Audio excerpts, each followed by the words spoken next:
This is WJTV News Channel 12 this morning. This weekend on News Channel 12, we're starting a new series called Farm Families of Mississippi. Every Saturday morning, we'll feature a different bunch of folks who are up early, get their hands dirty, and harvest what you eat at your table. They're busy people, busy as bees, perhaps? Well, let's head to Broke Tea Honey in Neshoba County, our very first farm family of Mississippi. This sticker goes on, and you have to really concentrate on what you're doing before the sticky stuff goes in. If you look off 1 minute, you've got honey everywhere. Joan Thompson says her family had bees earlier in life, And I always make sure I put plenty in there. but only in the last 10 years did they restart this production pretty much by accident. Well, the lady had called and said she had a swarm. He went and got that, and that's how we got started on one swarm of bees. Now we have over 400 hives. There we have about 10 what we call bee yards.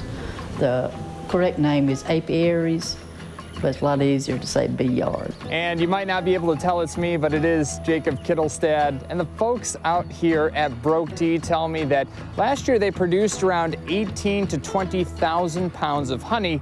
And this year they're planning on upping production. And then catch attendants and add them in one at a time. But perhaps more unique is the fact that Johnny Thompson sells bees. And not just bees, specifically queen bees. Occasionally people will have a hive that goes queenless. The queen dies and they don't have a queen, so they need a new queen. And they can't produce one, so they call me up and order a queen. There's one queen per hive. She's female. All of the workers are infertile females. I ship them through with the post office. I ship them express mail. It takes about 1 to 2 days for them to get to their new destination. I hadn't ever checked, but just about every state out there I've shipped queens to. It takes 3 weeks to produce one queen per hive. The big fat one right there, that's the male in the hive. In April, May, and June, they can produce 100 queens a week. Demand actually outweighs their supplies, meaning bees and farmers are both doing double duty. Hard work for queens and hard work for that honey. Put it in the bottling tanks for mama to bottle then. I label, bottle, I'm a salesperson, I deliver, get your money's worth. I'm the queen bee. That's what I tell them, I'm the queen bee. Joan also says it takes visits to about 2 million flowers to make just 1 pound of honey, and a bee will only make about 1/12 of a teaspoon of honey in its lifetime. So enjoy it. Now for a check on the forecast with Storm Team 12's Zephyr Nafante. This is WJTV News Channel 12 this morning. If you look online at buying guides for mustard greens, it might say something like this. You want the leaves to be unblemished without yellowing or brown spots, but there are 3 words that are key. Those are fresh, crisp, and lively. Well, you can't get mustard greens more lively than out in Copiah County at a pick-your-own operation.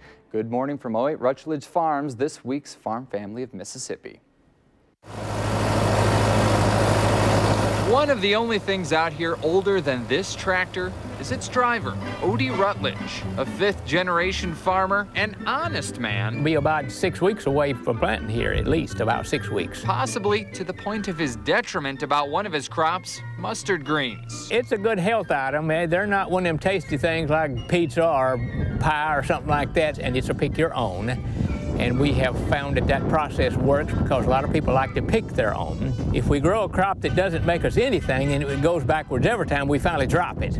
Unless it's one we gotta have to eat ourselves. And these pick-your-own farmers say it's simply a fact. You are not gonna sell everything that you grow. Take these mustard greens, for example. They're not all going to get picked, so what do? Well, you grind them up and you use them as fertilizer later on in the year. That's what they do here. It's just called using what you got. I mean, look at these tractors. We can turn out a lot of these parts. Actually, I need to remove the front end and do more welding and all on it because it was broken, tore up when we got it. It was John Deere who may have produced this family's favorite type of greens, so to speak. Time to time, we have to replace seals and retolerance everything on the lower end. Some people say don't mix business with pleasure, but I guess it's kind of our business and our pleasure and our hobby all in one with these old antique tractors, vintage tractors. A lot of people are calling them now because they're between 40 and 50 years old on most of what we run. You have to not mind getting your hands greasy and grimy and nasty and learning how to work on it all to keep it going. It's just all a part of it. Out here, that's also what's asked of customers. We all like to see something grow, you know. It's kind of like life again, you know. I'm not just crazy about eating a lot of greens. Some people are, but I eat my share of them along just to make sure my insides work properly.